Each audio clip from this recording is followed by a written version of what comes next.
Welcome to Dyspraxic Rosie Writes, a channel where we talk about dyspraxia, chronic illness, and the writing life. Today's video is part of a 5-part series.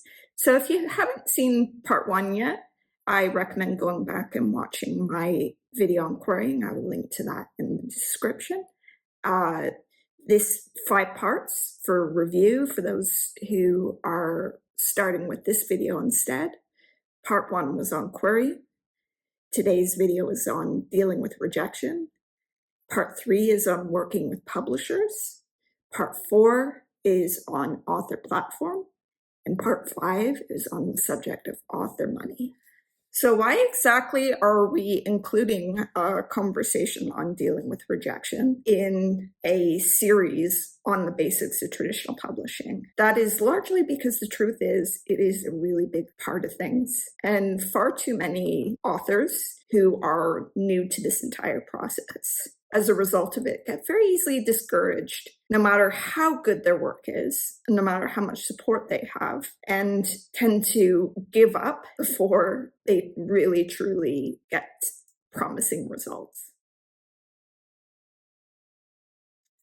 This video is meant to be a form of motivation in order to encourage you to keep going, no matter how many rejection letters you get, no matter how many people tell you that your opening isn't good enough or interesting enough. I know all too well that it takes a fairly large number of query letters and putting yourself out there before you really truly do start to get the results. Not only before my debut book was published did I put over 90 different queries out there before I got 2 yeses to choose from. But overall, I am someone who has been chasing the professional writing dream since I was 17 years old. And I would say long before that, the numbers, if I were to sit down and just count every single rejection letter I've got from a magazine or a brand that was looking for writers or anything in that sort of vein, it would probably well be in the thousands by now. And this video really means something truly personal to me because it is always just sad and discouraging to see truly talented people give up before they've really truly started to get somewhere on finding their foothold in this industry. Something that might very well be a factor for you is something called rejection-sensitive dysphoria, which is extremely common in neurodivergent people. So we'll go through this by going over this very useful resource on this subject that I found from Newport Institute.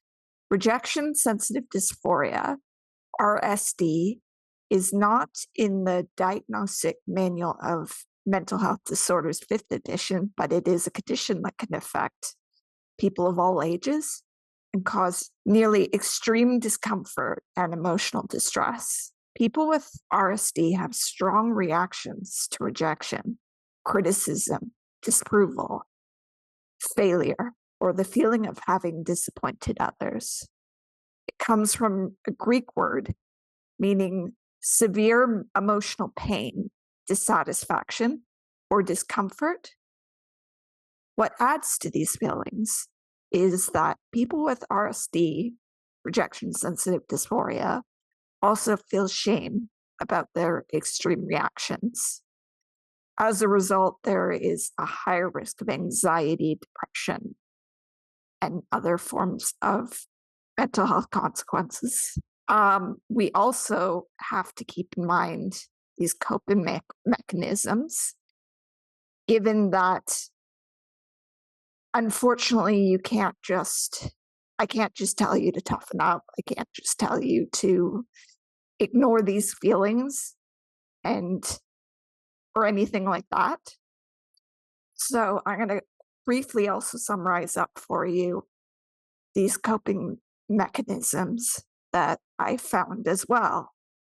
It included things like pausing before reacting to situations that involve rejection and reducing stress in your everyday life through activities like yoga, meditation, breathing, being compassionate with yourself. You always have to remember that you're not alone in feeling like this way. That's a big part of why I wanted to include a whole section on this. This is a more common experience than a lot of people truly realize.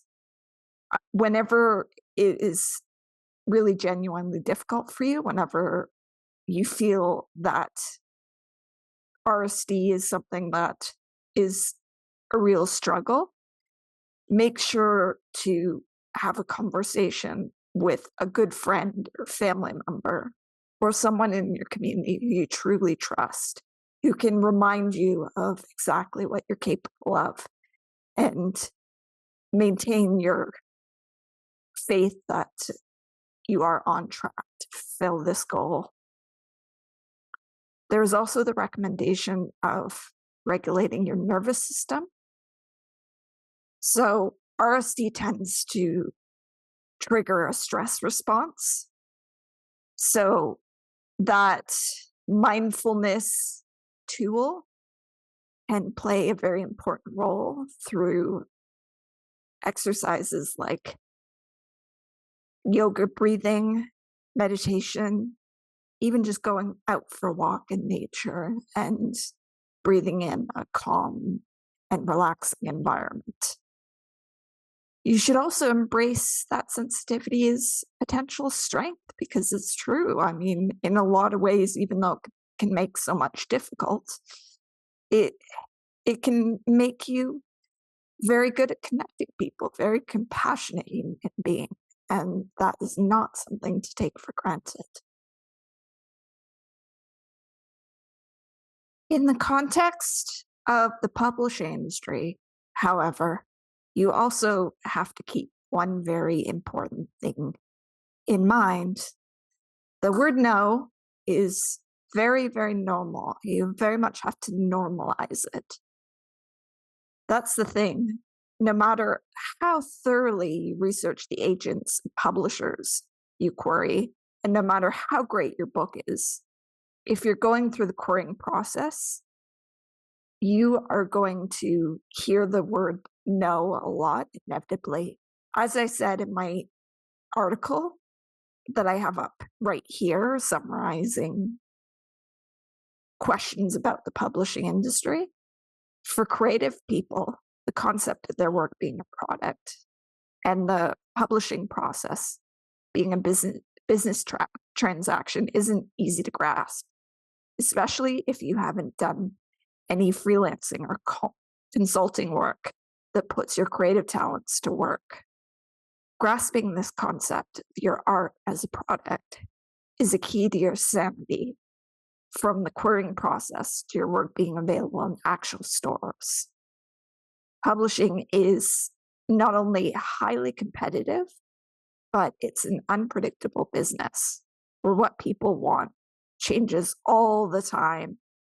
So at least if it's a no when you pitch someone, it may be a yes 6 months from now for reasons that you actually don't really have any control over. However, you need to make sure that you always remind yourself that this reality is the case in order to not see this as a personal reflection of your own capability.